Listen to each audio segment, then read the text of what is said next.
iPhone theft statistics show us significant changes over the last year. Google is still focused on making mobile payments work somehow, and Sony seems focused on making Xperia shine, but at least in the entry-level sector. I'm Jaime Rivera, and shouldn't it be that Thursdays should be skippable? This is Pocketnow Daily, brought to you by lynda.com.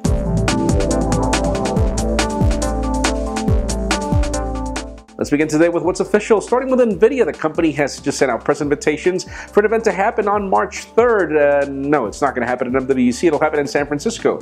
And according to the company, this has everything to do with gaming. We were expecting something hot to happen at CES, and that wasn't the case. So let's see what NVIDIA brings to the table this time. Now let's talk about Sony and MediaTek. MediaTek processors are probably not our favorites, but we gotta admit that the smartphones that are being powered by it are extremely affordable, such as the case of the Sony Xperia E4. The company, focused on MediaTek here, and rumors from Digitimes claim that Sony is going to build a lot more MediaTek-based smartphones, which is really interesting. Sony has not really shined when it comes to the high-end market, but that doesn't mean their smartphones are bad. They're probably the best out there, and it seems that the company is going to do the same Samsung thing. Focus on the entry-level, mid-tier, because apparently that's where the money is.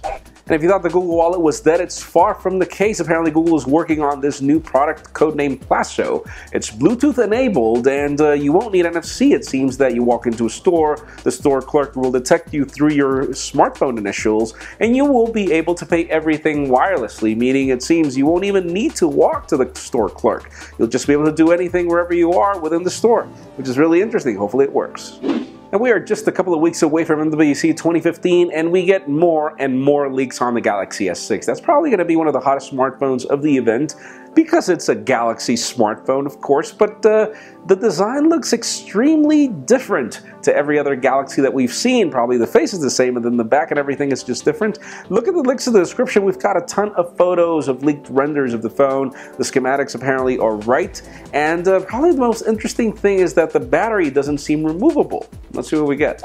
And finally, for the very interesting news of the day, we've got the first statistics on smartphone theft over the last couple of years. We know that the United States and other countries have been enforcing activation locks in order for thieves not to want to steal smartphones because they just won't be able to use them.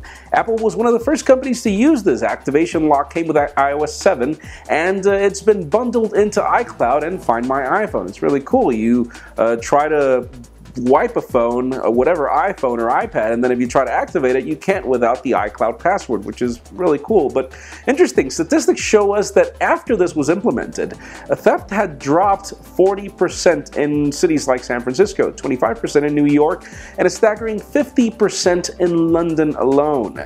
And just to give you an idea, 1.6 million smartphones were stolen in 2012, and in certain cities, like for example San Francisco, 50% of all crime cases were smartphone related.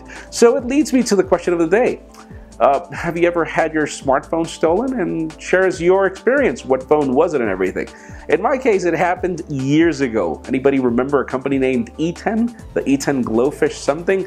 That was the smartphone that got stolen from me. Leave us a comment down below. Tell us what you think. These are really good news. Hopefully, this continues to drop in years going forward.